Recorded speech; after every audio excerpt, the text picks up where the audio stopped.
Hey, everybody. Welcome again to the ShopNotes Podcast. It's episode number 229.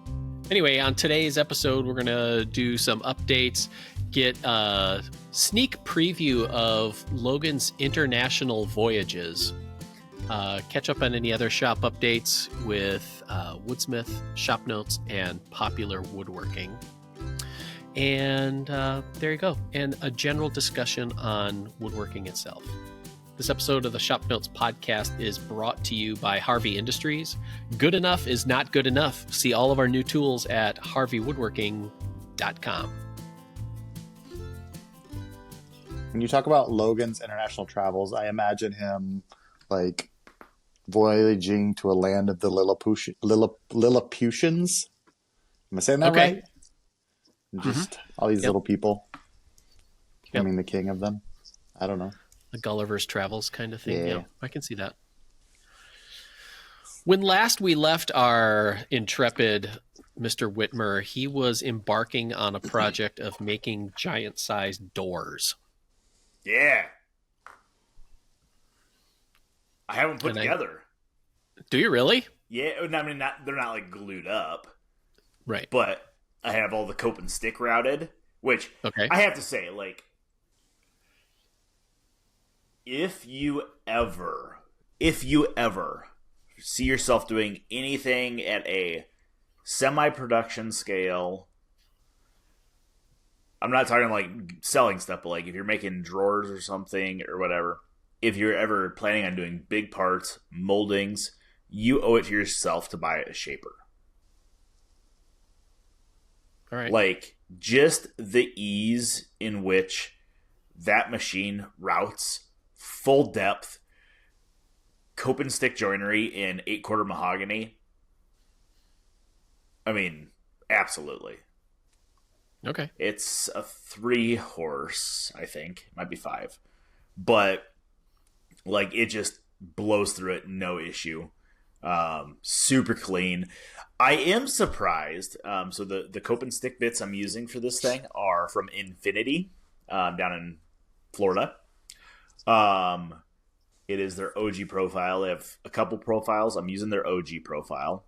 That seems the most Serbian Orthodox to me, with zero basis for that.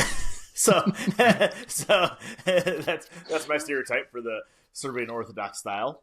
But it surprised me how, I'm not going to say loose, because it's not loose. Like, there's no wiggle in these joints. But how, I'm thinking, okay, I'm going to have to just mallet these things together to get them, to test fit them. Nope. Slips right together. Like, absolutely slips right together. Perfect glue surface in there. Like, glue room. The way that these doors, the rails and stiles, you have a top, bottom, and middle. But then you have one that's at a 25-degree angle to the rest. And then the stiles that are in between the horizontal rails and that angled one, the way they all fit together, it's like self-loosening, which is really annoying, trying to move these doors around because everything just falls apart. But they look really good. Okay.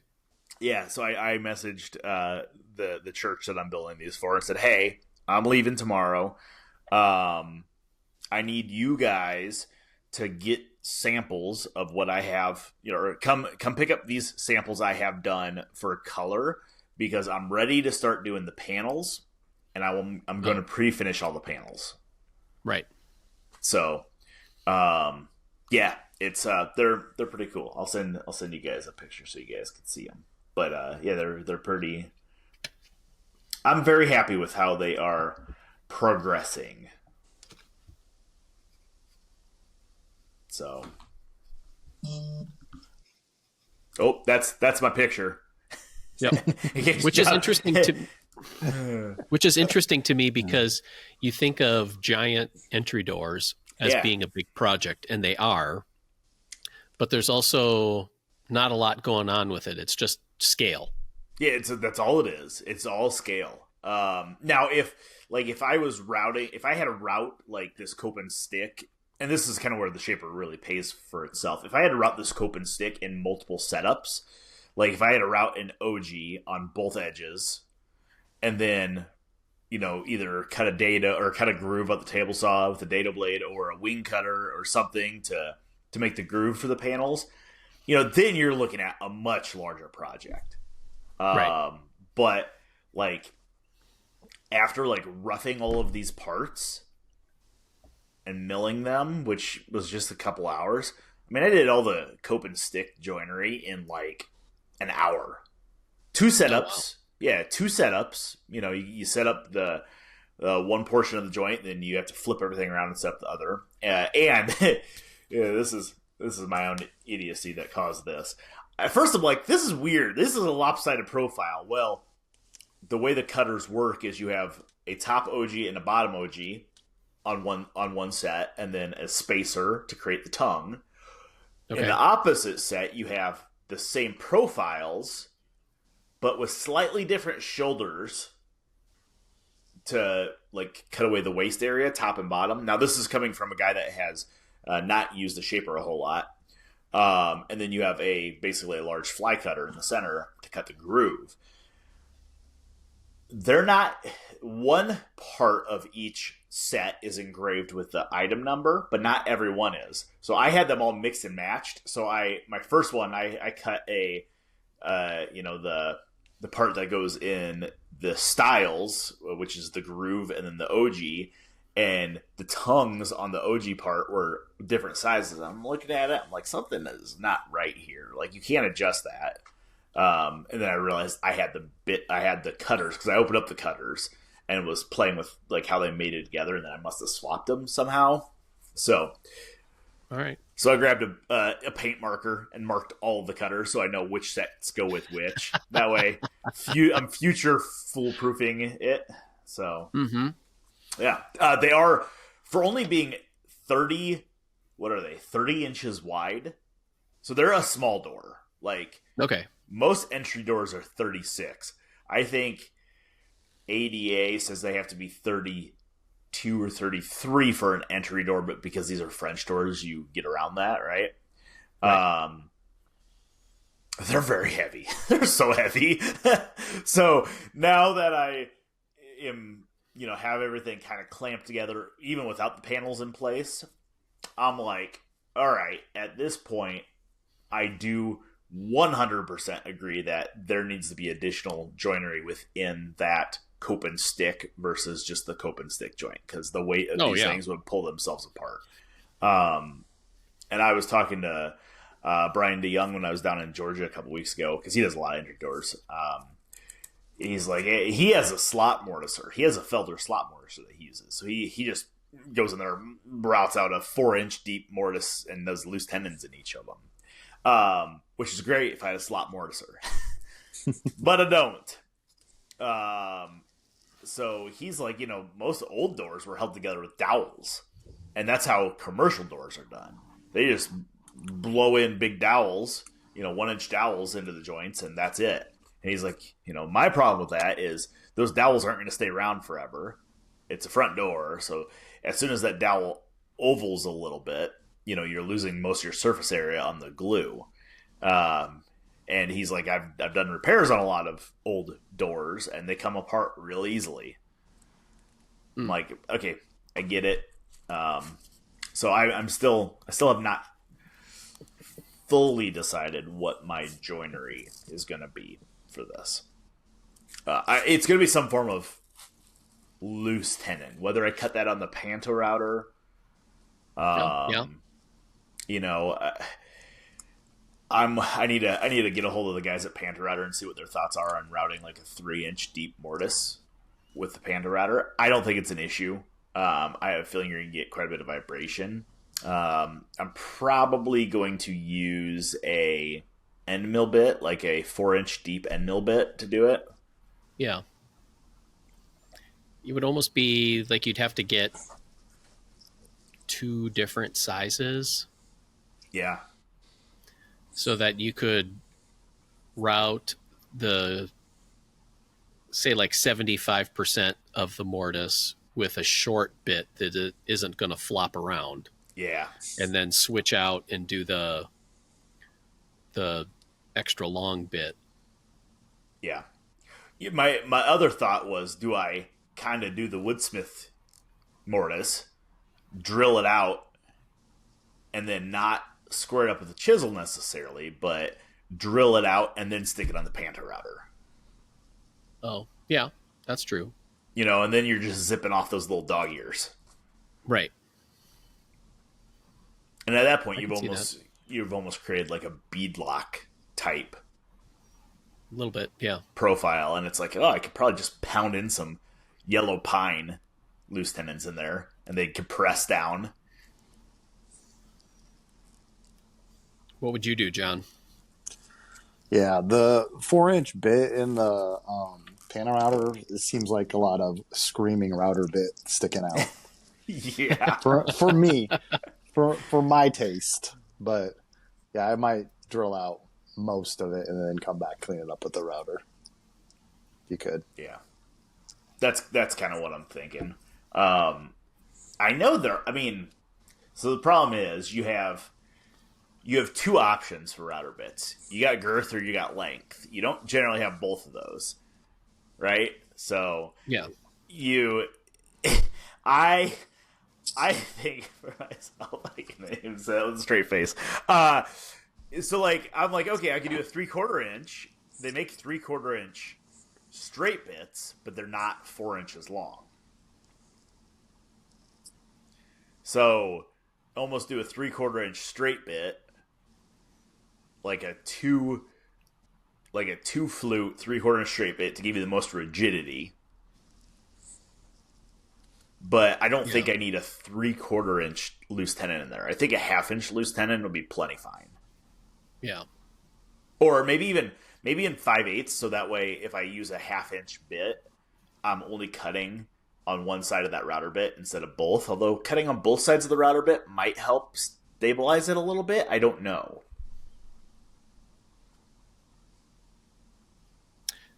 That would be a question for Chris Fitch. I know. Because he did giant-sized joinery on his architectural outdoor stuff that he would do in a previous life. Yep. But there you go. Anybody else want to chime in with suggestions on that? That would be interesting. Yeah. So, love to hear your comments and thoughts on that. The one thing I did think about, which I think will be kind of cool, it will.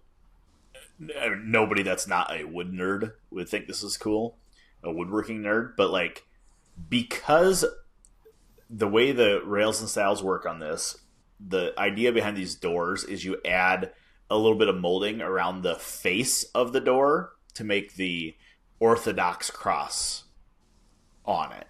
Okay. Which means there's areas of that cope and stick joint that are hidden under molding. I'm going to shoot so many 15 gauge nails through those to hold those joints together. Like toenail them. You know what I mean? Because then you're capping it with molding. Right. So I'm like, there's a little bit of a silver lining on all this stuff. So get everything positioned, toenail it with 15 gauge finish nails. So. All right. Yeah. Cool. I recently ordered a new set of bearings for my drill press. I have a Delta 15-017 drill press that is almost as old as I am, I believe. And it's a sweet machine, still works really well, but it has some bearing noises. And I would really like it to run as smoothly as possible. So, where do you get your bearings from? There's a place in, let me just double check here. I think they're in North Carolina. Hammerscale.com, Hammerscale Technologies. guy named Gary runs the place down there, and he has a lot of vintage parts and kits for keeping old drill presses running. And it was kind of cool to explore his site. And he even does like a rebuild service. So if you wanted to, you could send the whole spindle from your drill press in, and it'll get reconditioned and new bearings and all that kind of stuff. But anyway, so I got a set of spindle bearings and a pulley bearing, and we'll then figure out what it takes to disassemble my drill press and reassemble without quoting from Short Circuit often during that process. Having pulled a few drill presses apart, they're not that bad. You just got to make sure you get, like, the biggest pain, in my opinion, is getting the return spring back at the right tension. Yeah. Because usually they're like a coil spring. Right. That the end hooks into something that's fixed, and then the outside goes, or the outer edge of the spring hooks on the housing. Then you have to like twist it as you like. My Walker Turner is not tensioned correctly. The interesting part about my drill press is that there is a little worm screw attached to the return spring, so I can adjust the tension real easily. So I can just put it's like a slot head screwdriver, and I can just keep turning on it and dial it up or down as much as I want. So I feel like I have that in my favor. Yeah. I don't have that. Yeah. I got a droopy handle on my drill press. So anyway, I'm excited to, I don't know, learn a little bit more about my drill press and figure that part out. I've seen some videos on YouTube about it that make it seem like it's not too difficult. And a couple of manuals that I've found online, vintage manuals on it, also kind of address that, which makes that pretty simple too. Word on the street is I have bearing pullers if you need them.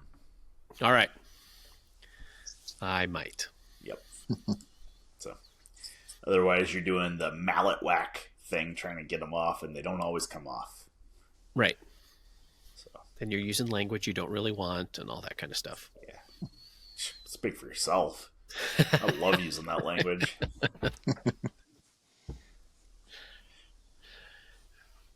All right, so are you doing it? I mean, to me, it's like a missed opportunity if you don't do other things to it.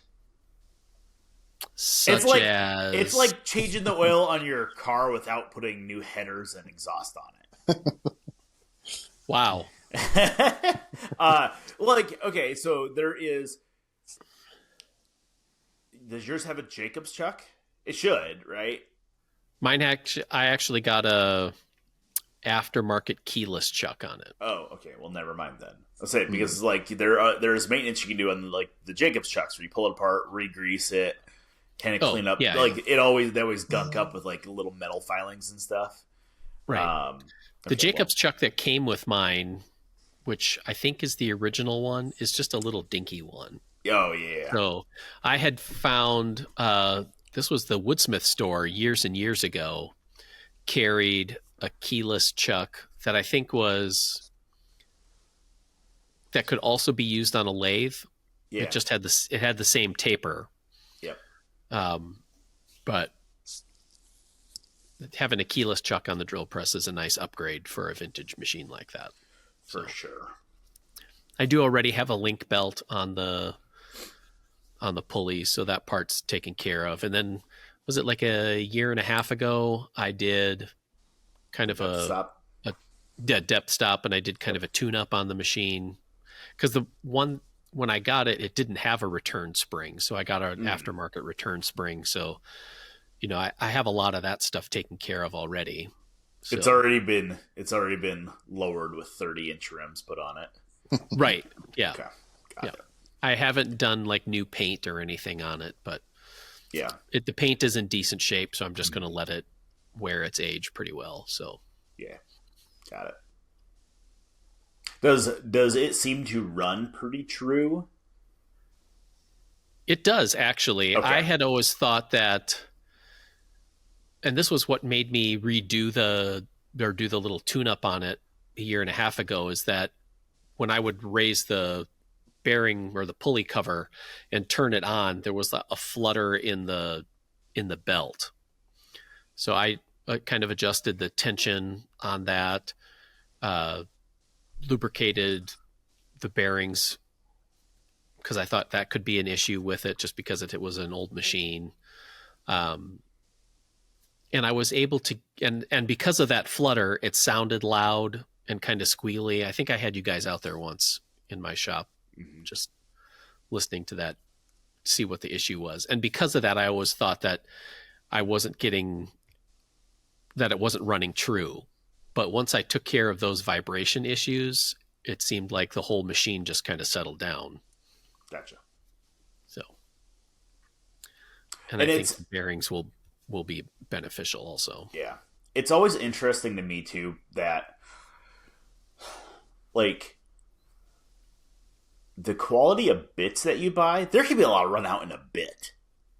Oh yeah. You know what I mean? Like, especially if you buy like cheap twist bits or cheap brad points, the manufacturing of those can cause a lot of warping in the bit. So, like, you get the center point that should be running true, but it's doing little circles. And then you got to kind of play the game to register it in your marked hole to get it to self-center, you know? Yeah. We had a set around here on the TV show set. I don't know if you remember that, John, where it was like we'd keep pulling out a bit, put it in the drill press, fire it up, and it'd be like, nope, throw that one away. Oh, you threw it away? I just kept putting it back. Put it back in the drawer. Yeah. It's like, oh, that one's no good. I'll just put it back. Yeah. The funny part is if you run brad point bits at the speed that I think they should run at, which, you know, for most woodworking sized holes I think you should run your drill press like at 2000 RPMs or so, or more even. Yeah. Because you get a cleaner hole. But as soon as you fire one of those up with the run out, or I don't know, that it just looks really weird. It becomes a fly cutter. It's a wobble bit. Yeah. It's a wobble bit, yeah. That's what we call the waller bit. You waller out that hole a little bit. Oh, man. This episode of the ShopNotes Podcast is brought to you by Harvey Industries. Good enough is not good enough. See all of our new tools at harveywoodworking.com. That's funny. Yeah. So anyway, I'm looking forward to doing that. Yeah.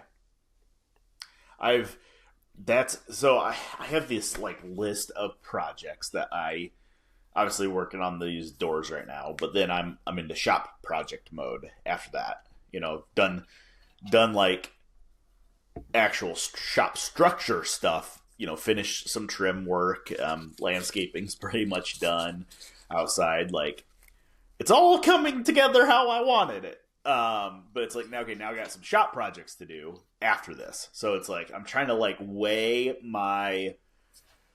what's my priority? You know, is my priority going to be to rebuild my workbench, which I have all the lumber here for?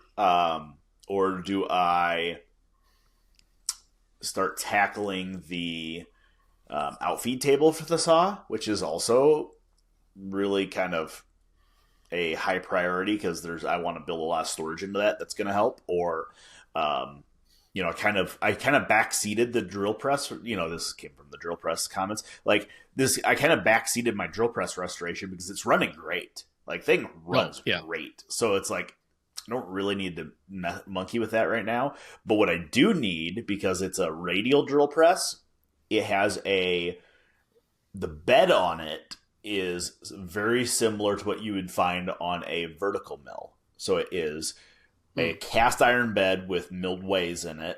And right now there's a 1-inch thick MDF top on it. But in order for me to get the head low enough to drill through, I got to raise my workpiece up on some spacer blocks. So what I want to do is build like a 4-inch thick torsion style top for that. You know, and that's a pretty like easy little project just for me to do. But I'm like, oh, that would make a really good article to do, building flat torsion tops, and it's like missed the content opportunity. So I have all these projects. I'm like, all right, what's the priority? Mm-hmm. Right. And then we're just going to ignore the Moac joiner that's sitting there waiting for a head, because that will happen when that happens. Just throw a workbench top on that. Yeah. Yep. Just a temporary auxiliary top on there, just Yep. to Yep. get some use out of it. Yeah, no kidding. I mean, that's I would think would be a little bit of the frustrating part, is because you had such a extended gestation with the other jointer, and then to have to sort of start over again. Yeah, it's one of those things I'm like, oh, I mean, yes and no. Yeah. It's like starting over again, but it's like starting over again like 2 years down the line. Yeah. Between head and stuff that needed to happen and stuff. So yeah, it's just one of those things, like once the head's here, it's ready to slap it back in and let's go, Right. So, but yeah, there's a lot of things that kind of need to happen. And the other thing is, I'm kind of sitting here I'm working on these doors, and I'm like, okay, the outfeed table would really be nice to get that finished. It would also be really nice to rebuild my workbench, build a new workbench, because I have a lot of that content already there from, I think we talked about, I have this article from Steve Bunn from American Woodworker Days that I'm going to use as the basis for this. So that content's already there. But then I'm like working on these doors, and I'm like, oh, I finally added my Harvey sliding crosscut table to my table saw. Mm. And I'm like, ooh, this is really nice. But it sticks out really far. But then I'm like, ooh, but I could really kind of incorporate that into like the outfeed table. But then I need to like sit here and think about how I need to do that. So it's not only physical power, it's brain power I got to put into it too and figure it out. So Yep. Just need like a shop daydream day or something. yeah. I think for me, when I have a bunch of projects like that, where it's like trying to decide priority, I always try to like get rid of the biggest pile first, because you're always like stepping over the lumber. So it's like, how do I get rid of the biggest pile of lumber first? Let's start there. But usually that's the biggest project. So that's a great way to approach it. Yeah. And to be fair, like in this particular instance where I'm looking at a workbench and outfeed table, they both have a lot of storage in them, so it's kind of like, and they're both going to gain me a lot of space in the shop, because the outfeed table is going to become a lot smaller. The workbench is significantly smaller than my current one as well. So I'm kind of like, ooh, like, I don't know. Maybe I build them both at the same time. there you go. Oh, okay. So let's see which one is easier for me to build in SketchUp first, and then we'll figure that out. I got a 13-hour flight to do that, so we'll do that on the airplane. That is super funny. Yeah. Speaking of shop upgrades, I don't think I talked about this last episode, but I had some time in my workshop last weekend and was able to just dress it up a little bit. And it's amazing. You can sympathize with this part, Logan, is I have 2 windows at the back of my shop that had just mitered trim on it, just basic dumb home center stuff. And it was painted white. Windows they're decent wood windows, but they're also painted white. And it just looked dingy and kind of gross. So I thought I would just pop off the outer casing and replace it with some pine casing, because I had some kind of semi-janky pine that you had laying around your place. Oh, they're the best pine here. Right. Well, you had said, how did you send it out? It was like, I have some white pine that needs someone to love. Yeah, so probably. Yeah. Mm-hmm. So, and it had a lot of surface checks in it, blah, blah, blah. Anyway, I got it planed down, resawed and planed down. And that, some of the pieces are really nice. Some still have some knots in it or whatever, but it also just works for a shop like that. So I pulled off the casing, which turned out to be the stuff that's made out of, I don't know, foam or dried cake frosting or... Oh, like the, like styrene. Yeah. Like the extruded styrene type boards. Yeah. Yeah. I had thought, because I knew that it was a little squishy, that it was just, really bad whitewood or whatever you'd want to call it from some home. But no, it turned out to be the styrene stuff and just snapped all apart. And so I put new casing on, which is just flat casing, added windowsill to it, and it really zhuzhed up the place quite a bit. I was kind of surprised on how much nicer it felt in the shop just by doing that. Yeah. Well, and I have said this forever. And I use this as a crutch and excuse to buy nice tools. But the same thing goes with your shop, is if you feel good in your shop and you like your shop and you're proud of your shop, I feel like you do better work in your shop. So, like, I'm not saying that you can't go into dingy shed and do, world-class work. You absolutely can. But for the way I work, like, if I know, like, if, like, I'm like, oh, hey, this place is clean, it's nice, I have nice tools, like, I can do nice work. Or it's like, if it's covered in crap and, whatever, I just don't feel as good being in there, so I'm rushing through work. I'm, not cutting corners, but I'm not doing the best work I could. And less likely to go out there in the first place. Yeah, 100%. Yeah.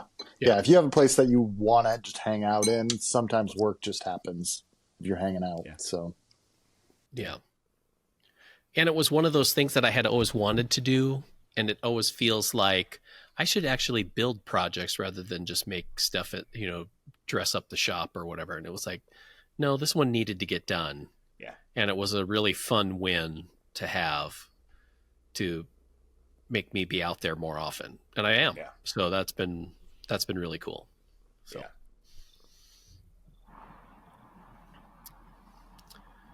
Side benefit to it is with the solid wood casing, I have it's an LED bench light. I don't know, it's about 2 feet wide. I can adjust the brightness on it, and it's got the adjustable, like, Pixar arm on it or whatever. And I had it on a little base that fit into a dog hole on my bench, but just put that at the wrong height. It was like, always headbutting that thing. So I made a bracket for it and was able to screw that to my new window casing. And now I have the light. I could put it wherever I want on my bench and really illuminate the whole space. And it's up a little higher, or I can, position it as high as I want or as low as I need it to be. And that was just a super cool little feature too. So this week on the TV show, we're making picture frames. Picture frame moldings is the thing, using a bunch of bits, random pieces. Chris and I are taking this show. Chris is did 2 molding profiles that incorporated some veneer, which I thought was really cool. And then I did 2 different built-up moldings, one relatively simple and one that's a little bit more involved. And that part is a lot of fun, even though you feel a little bit like a pit crew because you're changing router bits all the time, it feels like. And then we got to the part of, in my opinion, the worst part of making picture frames. We know what it is. Yeah, it's miters. Yep. And Chris made a miter sled based on I think it was a Ted Krylicek design from Woodsmith.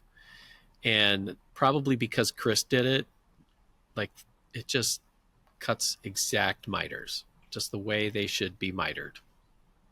And it's a little disgusting. You know, annoying. Which is funny because, go back to these stupid doors, the most intimidating part to me, and it's not intimidating, but the part that I'm like, I just don't want to do this, is the stupid molding, because there's lots of little 90-degree corners, and the way that the cross works, if anything's off a little bit, it's going to look wonky. Right. So maybe I need Chris to come out to my shop and build me a miter sled for that. I will say one thing I did. One of the things I really enjoy about how we make Popular Woodworking is I get to go to people's shops. The thing I also hate is how we make Popular Woodworking, and I have to go to people's shops, because there's sometimes I just want to be home. But I love seeing how people work, and I like being able to pick up little tidbits from each shop I visit and each person I visit. And when I was down with Brian a couple weeks ago, he was doing the bottom molding on this tea chest that we were building, and he had those little miter clamps, the little pincher style ones. Oh, the little hog ring ones or whatever. Yeah. His were not C-shaped. His looked more like, for lack of a better term, they looked more like a squeeze clamp, or not a squeeze clamp, but those pliers kind of. And then he had a set of setting pliers for them, and he was poking them together with those little pinchers to hold the molding together. I'm like, that's freaking fan. I've seen those. Obviously, I've seen them. I've never actually seen somebody use them. So what do?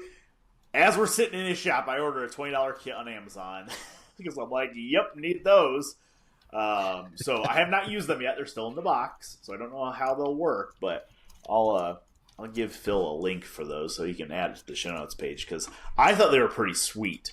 And seeing somebody actually use them in the correct way, I'm like, oh, okay, I think this makes sense. That's cool.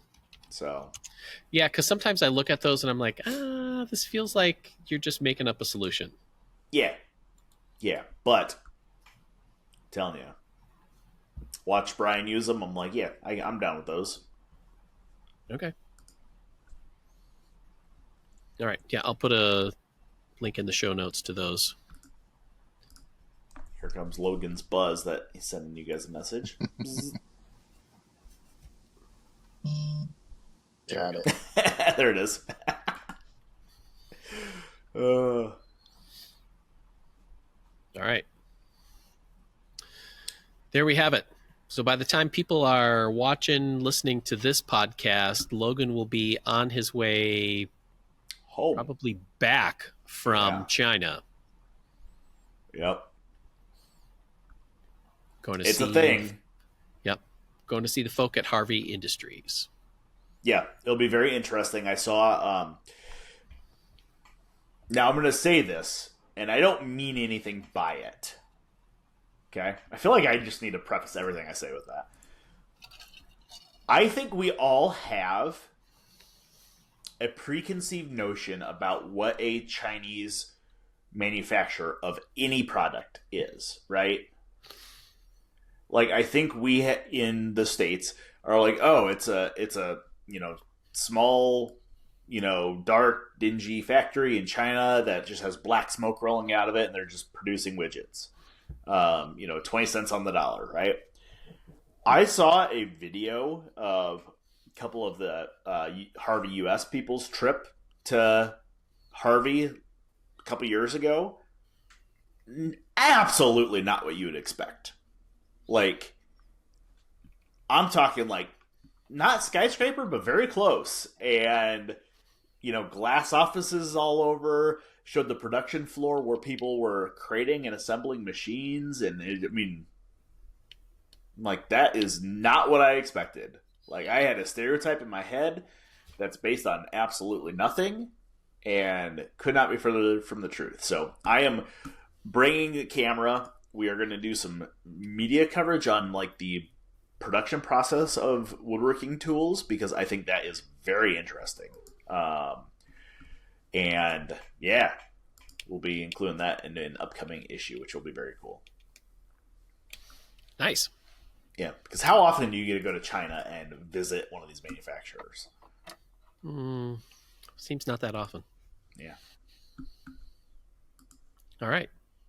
There you go. And then in just a few short weeks after that, Logan and I will be at Grizzly for their tent sale in early June. So time to make the pilgrimage to Springfield, Missouri, and get yourself some Grizzly deals there as well. So watch everybody throw hands with each other trying to get the sweet deals. So it is even if you have the opportunity to go and you even don't really want to get anything, it is a show. Well, and it's one of those things that we all get the Grizzly catalog. Mine's sitting in the limber bookcase. We all know Grizzly has a lot of stuff. There is so much stuff that they have that you don't know they have. Right. Which, like, Phil and I just walking around last year, we're walking around on the VIP day, which would be the day before the tent sale. The showroom, I'm like, oh my God, like, I did not know they had this. I didn't know they had this. I didn't know they sold these, or like, just crazy. Yeah. And not only that, but also the like diversity of models within a category. Because it's one thing to say, like, they make router tables. And they have 4 SKUs of router tables. And you think to yourself, well, it's the same basic router table, but this one has legs and that one has a different fence. Nope. These are totally different, evolutionary strains of router table. Yeah. That goes with it. And it's like, pick a category. That's the same thing. Milling machines, lathes, table saws, all that. Nope. There's like 85 of each. And you just choose the features you want. Right. So yeah, the thing that surprised me, I mean, I've always thought about Grizzly as like a tool manufacturer, but what surprised me was the amount of accessories and the peripheral stuff that they carried. Like, yeah, there's the Grizzly power tools. There's the Grizzly bandsaws, the table saws, the lathes. But then when you start looking at, like, oh, look at all their turning accessories they have. They have an entire corner of their showroom that's all turning accessories. Or go look at all the machinist accessories. They have every measuring device you'd ever want. They have cutters. They have everything. And fill in any blank there, and they have it. Carving tools. Like, I'm like, there's no wonder why they have like 30 product managers, because each one has 400 SKUs under them. Yeah. But what's surprising to me is those product managers, they know what are their gem tools and what ones that they missed the mark on. Like, when we were walking around talking to Pat last year, he's like, yeah, we're phasing out these tools because they just weren't good. Like R&D, we tested them. They seemed pretty good. But once we started using them and, people got them in their hands, we realized they weren't very good. So we just immediately stopped all orders on them and we're phasing them out because they're not good. And we're not going to put a product out like that, that's respectable. Yeah. Yeah. Yeah. So there you are. Early June. Come see us. We'll be there. I think that's a good place to end it. Thanks for listening to the ShopNotes podcast. If you have any questions, comments, or smart remarks, you can put those in the comment section on our YouTube channel or send us an email, woodsmith@woodsmith.com. Special thanks to Titebond Glue. Titebond has the glue you need to get the job done with confidence. From interior glues with strong initial tack and short clamp time to exterior glues with exceptional strength and water resistance, look to Titebond, the right glue for your next project. For more information, visit titebond.com. For John and Logan and myself, thanks for listening, everybody. We'll see you next week. Bye.